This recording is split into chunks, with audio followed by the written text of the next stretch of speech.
Good morning everyone. Jai Sri Swami Narayan. Today we are going to talk about chapter 8 श्रम का मोल। हमने ये chapter थोड़ा सा समझ लिया था, इससे आगे का आज हम समझेंगे। उससे पहले थोड़ा सा फिर से देख लेते कि आगे हमने क्या देखा था, क्या समझा था।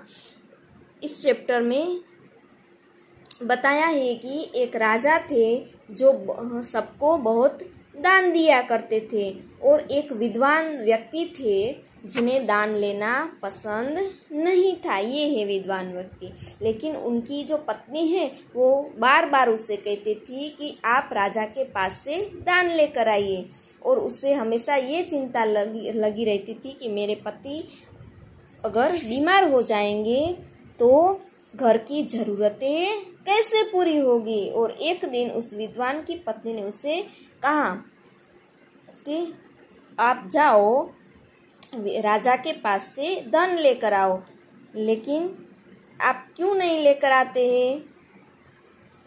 तब उसके पति ने बताया कि राजा का कोष क्या है, प्रजा है, वह राजा के पसीने की और मेहनत की कमाई नहीं है। पत्नी बोली, हमें इससे क्या, मैं चाहती हूँ कि आप राजा के पास जाए, वे औरों की तरह आपको भी बिना धन दिए नहीं लौटाएंगे। यहाँ देखो राजा के पास गए, उसका चित्र यहाँ पे दिया गया है। और विद्वान ने अनेक बार मना किया, लेकिन उसकी पत्नी नहीं मानी, और उसी ने उनकी एक न सुनी। उसकी पत्नी ने कुछ भी नहीं सुना, लेकिन फिर हार कर विद्वान को राजा के पास जाना पड़ा।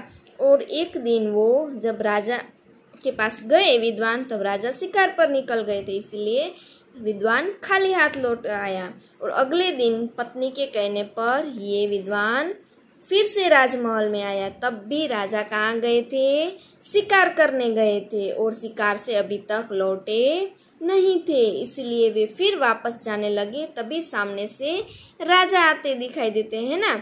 और तब राजा बोले, क्षमा करें, आपको कल भी खाली हाथ लौटना पड़ा था, मैं आपकी क्या सेवा कर सकता हूँ। विद्वान बोले, राजन, मुझे 4 ऐसे सिक्के दीजिए जो आपने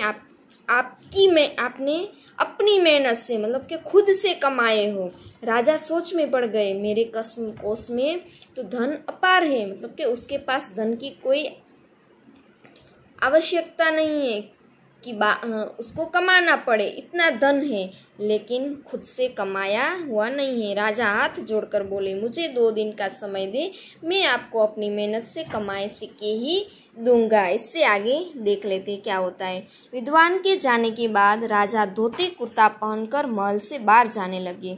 यह देखकर रानी ने पूछा, महाराज आप इस तरह कहाँ जा रहे हैं।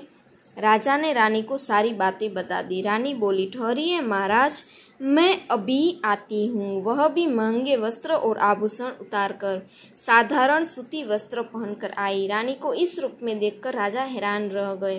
राजा के पास पहुंचकर रानी बोली, चलिए महाराज, मैं भी आपके साथ चलती हूँ। राजा और रानी काम की तलाश में निकल पड़े।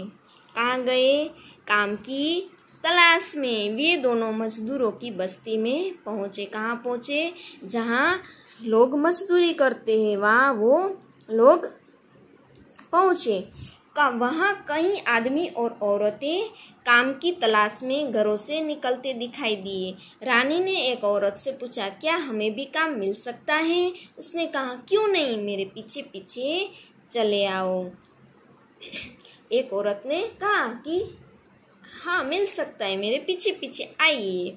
राजा रानी उसके पीछे चलने लगे। वे एक अध बने मकान के पास पहुंचे। उस औरत ने ठेकेदार की तरफ इशारा करते हुए समझाया, जाओ उससे काम मांग लो। राजा रानी ठेकेदार के पास गए। उसने राजा को पत्थर ढोने का काम सौंप दिया, मगर रानी को कोई काम नहीं मिला। रानी मजदूरों के बच्चों के पास बैठ गई। राजा टोकरे में पत्थर भर भर कर उठाने लगे। उनसे 2 से तीसरी बार टोकरा नहीं उठा। क्या उसको मिला, पत्थर ढोने का, मतलब कि टोकरे में उसको पत्थर भरने थे, लेकिन उनसे टोकरी उठती नहीं थी, क्योंकि राजा ने कभी भी काम नहीं किया था। ठेकेदार की नज़र राजा पर ही थी। वह राजा के पास जाकर बोला, यह काम तुम्हारे बस का नहीं है। ये लो 2 सिक्के, जाकर अपना और अपनी पत्नी का पेट भरो।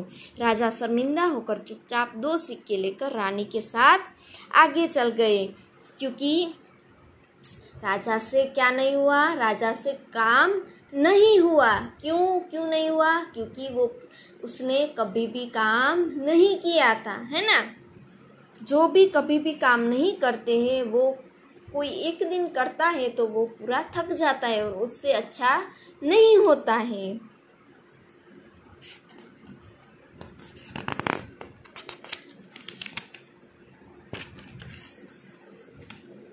थोड़ी दूर जाने पर उन्हें एक लहलहाता खेत मिला। ये देखो चित्र में दिखाई दे रहा है ना। वहाँ कुछ औरतें काम कर रही थी। रानी ने राजा से कहा, महाराज मैं वहाँ काम ढूंढती हूँ, जरूर काम मिल जाएगा। खेत पर काम करने वाली औरतों को रानी पर दया आ गई। उन्होंने रानी को फसलों की कटाई का काम दिलवा दिया। क्या दिया? यहाँ पे देखो, फसल यानी ये जो पाक है उसकी कटाई का काम किसको मिल गया? रानी को मिल गया। और इससे आगे का हम दूसरे वीडियो में समझेंगे। आपको वीडियो पूरा देखना है तो ही समझ में आएगा, ठीक है।